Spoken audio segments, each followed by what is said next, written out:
He performs a piano marathon for the benefit of Vegas PBS Channel 10.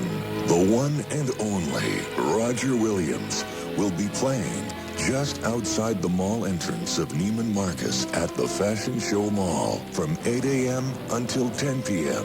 this Friday, November 17th. Don't miss this rare opportunity to see Roger Williams while contributing to your local public broadcasting station, Vegas PBS Channel 10.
Big finish, and that is Roger Williams on 104.7 KJUL. And Roger joins us live in the studio right now. It's nice to see you again.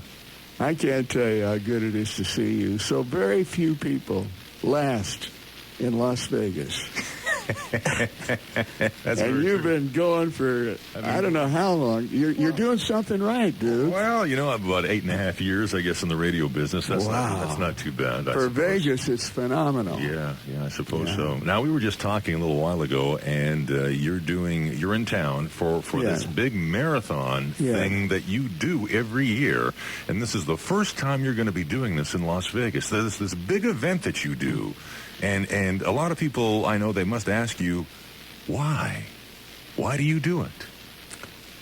I don't know. It's like when they ask a guy, why do you climb Mount Everest? He said, because it's there.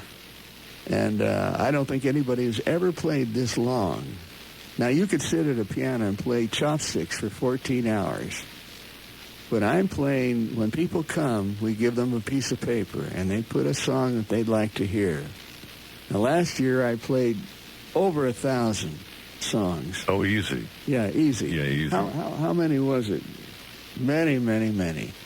And I know about 10,000 different songs, so I can play just about anything they ask for. Now, you recently had a birthday, and that was October 1st, and you turned 50 plus 32, and you remember 10,000 songs. Do you ever get stuck when you're playing? Yes. Oh, you do? Oh, yeah, a kid will come up and ask me for the latest rap tune, and I'll just kind of shake my head and blink. But do you ever get stuck when you're actually playing? You're in the middle of a song. Do you ever forget a chord or something of that nature? Not since yesterday. No, that's good. Well, you're doing very, very well. Roger, folks, does this every year. He challenges himself to this great marathon where he begins at 8 o'clock in the morning. And you go pretty much straight till 10 o'clock, 11 o'clock at night with just a little break every hour. 10 minutes. 10 minutes. Mm-hmm. And you take requests from the audience. And the worst part of it is, or the best part, I should say, is that they ask for every difficult piece they know piano-wise. They ask for all the classics, the big things like, I can't tell you how many times I played those Autumn Leaves, and things like that. And it's not easy work. And usually by the end of the night, my fingers are bleeding. So, well, I was telling our audience the other day that imagine for those that do play the piano, if you play for 30 minutes to an hour straight without a break, what that feels like. It's tough. And then try and do that for 14 hours. My gosh, not only your fingers, but your concentration and your back and your posture and everything. That's a hard thing to do. I'm a lousy golfer. Yeah? Yeah, but I do play pretty good piano. And, the funny thing is that people asked you, I remember that a lot of folks ask you, when do you plan on retiring? And your answer always seems to be, well, what I tell my kids is this, and you said I had a positive attitude. You do have a very positive attitude. Well, yeah, but except when I don't. It's a funny thing, Duke. I tell my kids, you got to keep beating your head up against the wall in life. You got to keep taking challenges. You got to keep trying. And the minute you quit, the wall comes and beats against your head. In other words, these guys that retire, I see them again and again and again, just dying within months after they retire, maybe years. So I hate to beat my head against the wall, but I think that's the secret of life for me. I've got to keep trying. Next year, I got to go 14 and a half hours. Every year, we add 30 minutes on. Now, are you still working out? Oh, yeah. You still run? Oh, yeah. You run 5 days a week. You run, what, a couple of miles? Yeah, 3 miles. 3 miles? Mm-hmm. Boy. Hate every step except the last one. I really do. Yeah, I believe it. Yeah, no. But again, it's hitting your head against the wall and trying and keeping going. I've lost, so many of my dear friends the last year or so. Dennis Weaver lived next door to me. And he just kind of slowed down and took it out. And he was gone within a year. And so many have just passed away. And you got to keep working. Well, I think I recall a quote that you mentioned in one of the articles, and that someone said, when do you plan on retiring? And you said you retired at the age of 5. Well, people retire to do what they do best. Yeah. And that's what when you kind of found music. What they always have wanted to do. Yeah. So at age, I think it was 3 that I walked up to the piano and started to play. I don't know where that came from, Duke. I was given a gift. Many people who are stars, when you look at their bio and their history, they all began very, very early. 3 years old, 4 years old, 5 years old. And I don't know. I know your mother was a teacher. Yes. But she was a piano teacher, was she? See, I got to tell you folks something. This Duke knows more about me than I do. Yes, she was a violin teacher. A violin teacher, Mm-hmm. Okay. No, I said piano teacher, so I was wrong there. She was a violin teacher. Yeah. So, I mean, I look at some of the history of Barry Manilow began when he was just a child. Diana Krall began when she was a child. Mm-hmm. You did. The thing is I don't understand how you keep going, because as a child, this is tough because it's almost like exercise. You know, when you first start exercising, for the first few weeks, you see it's all this effort, and there's no result, really. Exactly. It's the same thing with music. If you really learn music, you know, the rudimentaries from the very beginning, it's all this effort, and there really is no result for quite a while that you can actually see, and it gets discouraging. It gets very discouraging, but when you look at the alternative, this is all that I do well. I remember when I was in high school, I wanted to be a big macho guy. And I went out for all the sports, lettered, the whole thing. And I finally got to the place where I said, hey, I'm not big enough to really be a star in sports. What do I do best? Well, by that time, I played 13 different instruments, none of them too well, but anything I picked up I could play. Wow. I had this ear. Wow. And I thought, well, that's so easy. Anybody could do it. And that's the problem that all of us make in life, Duke, is that the thing that comes easiest for us, we discount it. We don't think it's worth anything because, well, I can do that. And anybody, and we look at the other guy who's a mathematical genius or something, and we say, wow, I wish I could be like him. And so we start on math, and we start on sports, and we start on all these things. And finally, I just decided, hey, I could be a musician. I don't see anybody else doing this. And besides, when I sit down at the piano, all these pretty girls come around and oogle me. And that was better than when I was a big basketball star, because by the time I got my shorts changed, it was ready, all the gals were gone. But when I sit down at the piano, any place, at a party, anywhere else. In fact, that's what I try and tell the kids. Don't discount music. You can be a big star just being a musician. Well, you know, that's the one thing that you've had all your life, through your ups and downs, that you've always had music. And I would think that music has been a very dear friend to you. Oh, it's everything. Yeah. I think I can say this on the air, but one of my wives said that the big fault she found with me was that I was in love with a three-legged whore, meaning the piano. The piano.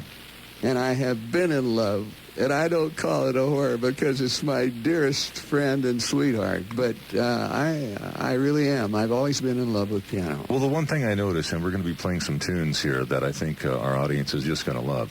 The one thing I noticed, and I've seen you play many times now since you've been here in Las Vegas, and since I've been in Las Vegas, because you've been coming to Las Vegas for years, but you seem to blend and meld with the piano. You become as one. Yes. And that's really quite something to see. And, of course, with this new piano that they recently built for you, this Autumn Leaves Gold Edition piano, that's something else that we'll get into in just a moment. Want to mention that you're in town to break your record, and you're going to be over at the Fashion Show Mall this Friday.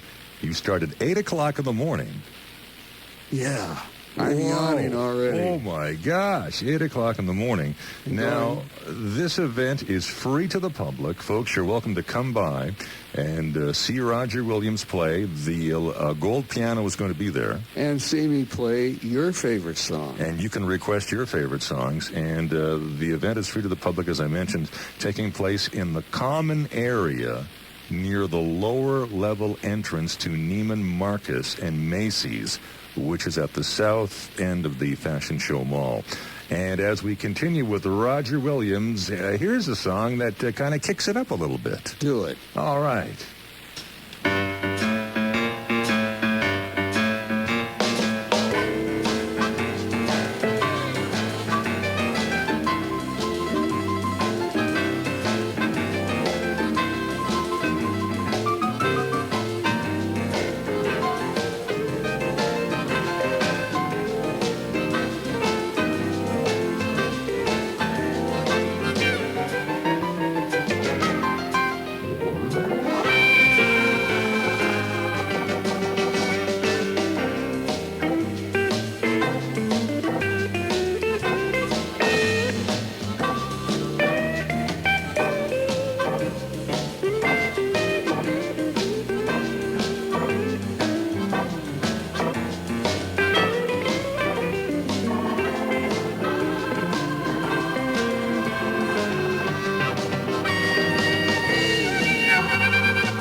is Roger Williams on 104.7 KJUL, and that song was entitled GABA, believe it or not, to break his record this Friday over at the Fashion Show Mall. This is something, Roger, that you normally do in New York or California. You've never really done it here before in Las Vegas. Never before in L.A. In Vegas. In Vegas. This is your first time? We did it in L.A. a couple years ago. Yeah.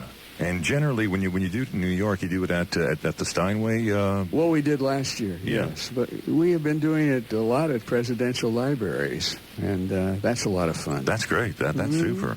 Now, it takes a little bit of luck to get going in life, and I was just looking back at your bio, and apparently, tell us about you were just starting out in the business, and I think you were scheduled to be on the Arthur Godfrey show, and you were going to back up a singer. And the singer got cold feet or something like that? Yeah, she got cold feet. And so it was up to you? Well, I was sitting there waiting for her, and they called her name, and she had tried to call me, but I had already taken off to get to the show. And they called her name, and I said, would you listen to me? And they said, no. And I said, well, I play the piano. They said, all right, play something. Oh, gee. Oh, boy. Now, that's tough. When they just say, oh, all right, go ahead and play something. That's the toughest thing in life, I think, is that you never know when that break is going to come. And so many times you're not ready for it, or you don't even care about it. But I think I learned the biggest lesson when I was in Boy Scouts. It said, be prepared. And I went in that day, and I was just prepared to play background for her. But when they called me, by damn, I had a great piece ready, and I played my butt off that day. And they said, my gosh, we want you on the show. And, of course, then I went on, and I won. And then after that, I won, back in those days, Duke, $1,000 was a lot of money. Oh, yeah, it was. I won $1,000 on Chance of a Lifetime. And then I got my first recording contract. And with your first recording contract, was that Autumn Leaves? Was that back in 55? No, I did a solo album, believe it or not, because it was a little company and they didn't have money for a big orchestra. Yeah. And it got great reviews, but didn't sell that much. But I just kept plugging. I heard Donald Trump on an interview the other night, and he said, the most important thing in life is to do what you like to do, what you believe in. But next to that, you got to keep trying. You got to keep trying in spite of all the discouragement and people beating you down. He said, those are the ones that really make it. And I think he said just about everything that can be said about it, because when that break comes, you got to be ready to go in and give them your best shot. It's true. There's a lot of people that stand in your way in life, too. Well, you can't blame them. It's a jungle out there, as they say. So Autumn Leaves happened in 1955, yes. And that was a Billboard hit. That made it, and that I think is still today the most popular instrumental song. Is that not right? Well, it's the largest selling piano recording of all time, and of course I have sold more recordings than any pianist of all time. Boy. That's amazing, huh? Well, listen, I'm working on 116 and 117 now albums. And I played a lot of music through the years. But I never quit trying. This is what I do best, and I'm giving it my best shot. No, right now, really, I would assume the reason for doing what you're doing with this big marathon is to draw attention not only to yourself, but what you do and the arts and music, because it's been failing lately. Well, Governor Schwarzenegger appointed me champion of youth, believe it or not. Yeah, I can believe that. Yeah, in fact, he just wrote me a letter, and I loved it because I went in and played for him on an occasion. It was about 3 weeks ago, just before he got elected. And he wrote me a letter, and he said, Roger, he said, now you can say that you have played for 8 U.S. presidents and 1 immigrant governor. And you got to love the guy for that. Yeah, yeah. I just, but next week I'm going in and do a whole series of television specials for a thing called Junior Achievement.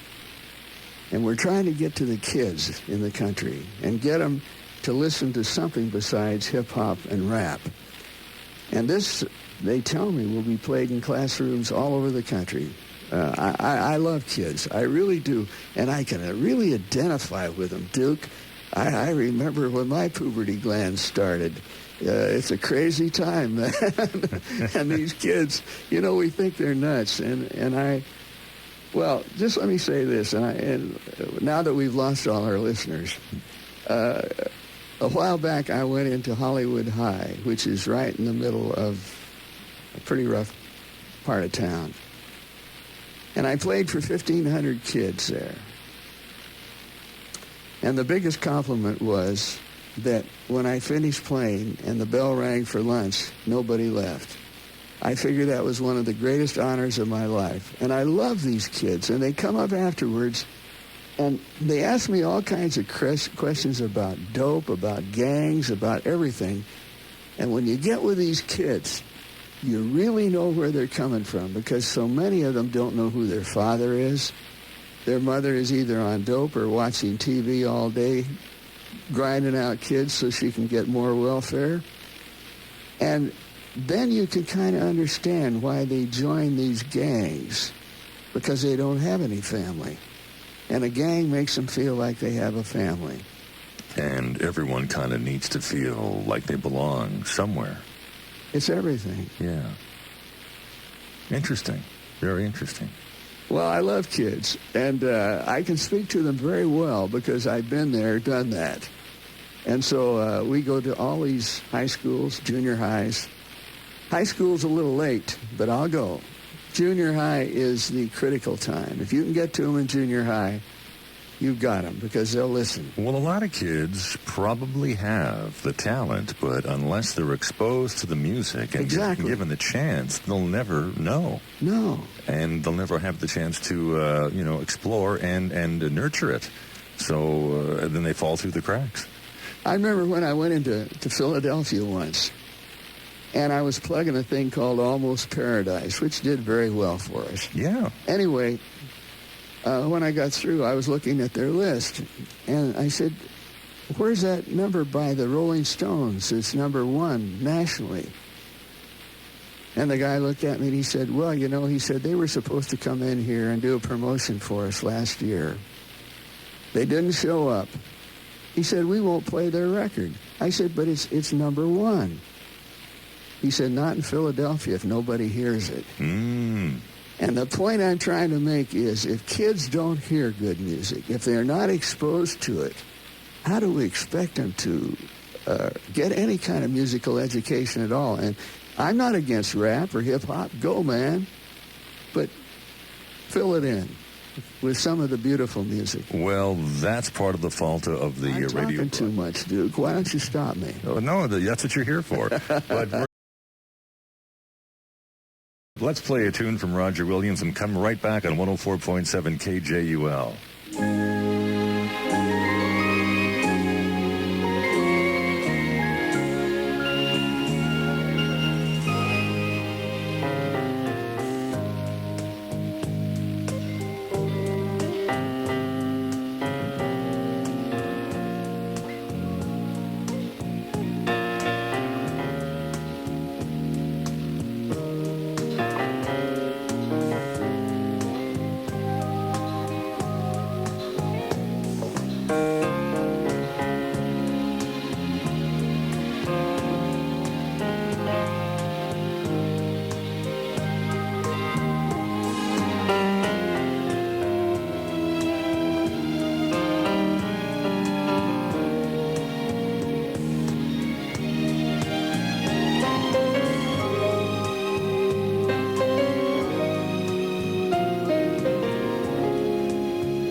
Roger Williams on 104.7 KJUL, the song, The Best Thing That Ever Happened to Me. And this is Duke Morgan on 104.7 KJUL.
That is Roger Williams on 104.7 KJUL with one great song after another. Roger's here in the studio with us. We will continue with Roger Williams after stylings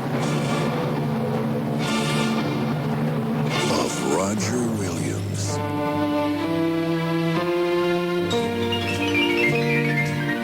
This Friday, you have a unique opportunity to see Roger Williams in person at the Fashion Show Mall as he performs a 12-hour piano marathon for the benefit of Vegas PBS Channel 10. The one and only Roger Williams will be playing just outside the mall entrance of Neiman Marcus at the Fashion Show Mall from 8 a.m. until 10 p.m. this Friday, November 17th. Don't miss this rare opportunity to see Roger Williams while contributing to your local public broadcasting station, Vegas PBS Channel 10. And Roger Williams joins us in the studio live in Poison right here on 104.7 KJUL, having a great discussion and playing a lot of your great tunes. Also want to mention, folks, in case you did not know that, Roger Williams is Billboard Magazine's top charting pianist in its history. With 18 gold and platinum albums, he first burst onto the American music scene. You were burning hot, too, in 1955 with the number one hit, Autumn Leaves, which still stands as the top-selling piano recording of all time, and he has been dubbed the pianist to the presidents, playing for, I don't know, I lose count. It's nine chief executives? Take it easy there. That's right. And that can, all right. Yeah. And Grammy-nominated artist, the only pianist to be given the Steinway Lifetime Achievement Award. Roger Williams. Now, is that too much for you? You're just choking me up with all that praise, man. I better get out of here. Boy, I'm telling you. It ain't me you're talking about, I swear. You're going to be trying to break your record over at the Fashion Show Mall this Friday. We'll do it tomorrow. And the thing is also is that you're looking for, not you, but KLBX, our local PBS station, is looking for donations because this is the only station, PBS, that keeps this kind of music on the air, other than us, and has these special programs, which makes these programs available to the public because you don't see them on the regular TV stations anymore. The networks have completely vanished with regards to things of this nature. But have you ever noticed, though, Roger, when it comes to shows like that Simon Cowell show, what's that called? The Stars show. I can't remember the name of that show.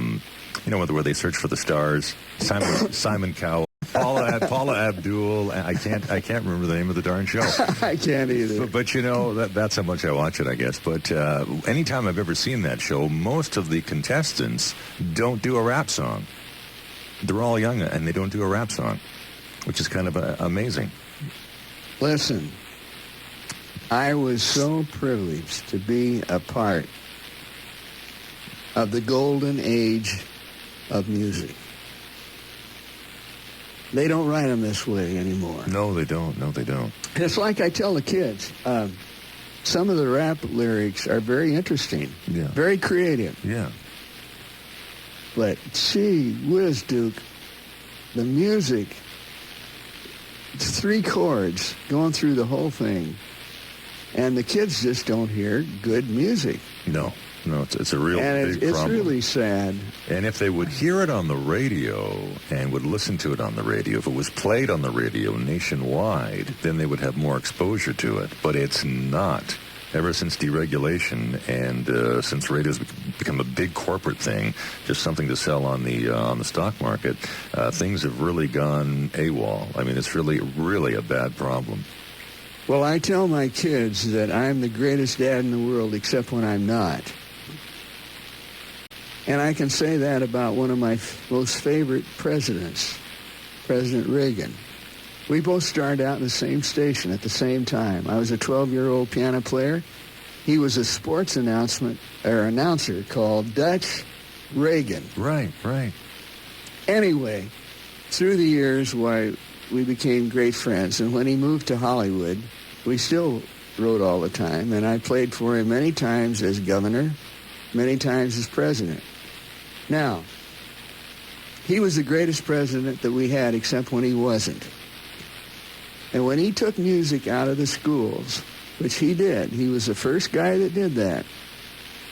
And all the other governors said, wow, we can save all kinds of money. Yeah. If we just go to science and math. Yeah. And I've told him many times, I said, boy, oh boy, I think you really blew it on that, because that was the one thing that he did that I think was very irreparable damage to young people. There's nothing quite like having the talent for music, discovering it, and then letting yourself get immersed in it, and there's just a creative feeling. Yeah. Before we go, I want to mention one more time that you're going to be at the Fashion Show Mall. You know, almost lost track of the days here. I keep forgetting tomorrow is Friday. It's been such a busy week that one day rolls into the other. See, it's good to hear somebody goof like I do. But again, you are going to be at the Fashion Show Mall tomorrow, 8 o'clock in the morning. You're going to be there from 8 o'clock until 10 or so, depending on how you're feeling and how you're doing. Yeah, 10 tomorrow night. 10 tomorrow night. That's right. Not 8 till 10 in the morning, but 8 o'clock in the morning till 10 tomorrow night. Maybe even a little bit longer if people are there to edge you on and cheer you on. And this is taking place over at the Fashion Show Mall and the lower level entrance to Neiman Marcus and Macy's south of the Fashion Show Mall. Before we go, I want you to tell us a story, because a lot of folks may not believe this, but you were actually kicked out of school. Yes. And it's a funny story. I think it's a funny story. Well, listen. It's a funny story. You were kicked out of school because you were playing music that the principal didn't like? How dare This was the head of the piano department. Oh, the head of the piano department. And a lot of people can't remember when universities were this way. Was this Juilliard? No, this was Drake University back in Des Moines, Iowa. Okay. And I enrolled in the conservatory there. And one day I was practicing in the practice room, and my girlfriend came in. She said, "You know a song called Smoke Gets in Your Eyes?" I said, "Sure." I played it for her. Just then the head of the piano department walks in. "We don't play that here. This is Brahms, Beethoven, and Bach." Oh, boy. Just like that. Oh, He had an old goatee. He was an old German. I can imagine. And he says, "I will not teach you anymore." So that was the end of that. In fact, it was just after Pearl Harbor, so I ran away and joined the Navy, believe it or not. You ran away, you joined the Navy? I joined the Navy in World War II. And you became a boxer? In the Navy, In the Navy, you were boxing. And with those hands of yours, you were a boxer. I broke my nose 3 times, never hurt a hand. All right. And with that, I guess we'll close off with a great song here from Roger Williams on 104.7 KJUL. And Roger, I want to thank you again for dropping by. It's always good to see you. Will you give Candy a big hug for me? Yeah, sure. And listen, you guys, as I say, you've been real friends over the years. And it's always a real pleasure to come in and be on your show. I think we have a little fun. I don't know if we have any listeners left, but we have a lot of fun. We have a lot of listeners left. Don't forget that we're also broadcasting around the world on the Internet. And we have a lot of people. We get a lot of letters from England and Australia, believe it or not. That listen. They like listening to Las Vegas radio, and I think it's quite cool. This is a big time, mister. Yeah. That's why I say any guy that's lasted here 8 years must have something on the ball. I guess. I don't know. My wife might disagree with you. And here's a song, and this I think you would agree with, To Dream the Impossible Dream. How about that one, huh? Roger Williams on 104.7 KJUL. Thanks again for dropping by. Thank you, my friend.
104.7 FM, Moapa Valley, Mesquite, Summerlin, Las Vegas.